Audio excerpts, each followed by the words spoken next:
नुकताच महाराष्ट्रभर गणेशोत्सव उत्साहात पार पडला। गावोगावी आणि प्रत्येक शहरात धूमधडाक्यात गणेश विसर्जन मिरवणुका पार पडल्या। या मिरवणुकीमध्ये डीजे, डॉल्बी आणि लेझर लाईटचा वापर करू नये असे पोलीस आणि प्रशासनाच्या वतीने सांगण्यात आले होते। तरी देखील अनेक मंडळांनी या सूचनेकडे डोळेझाक करत कर्कश आवाजातील डॉल्बी आणि डीजे यांचा वापर मिरवणुकीत केला आहे।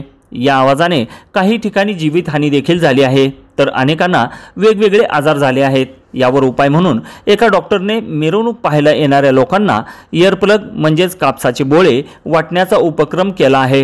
डॉल्बीच्या कर्कश आवाजापासून कानाचे पडदे आणि इतर आजारापासून संरक्षण व्हावे यासाठी या व्यक्तीने हा उपक्रम हाती घेतलाय।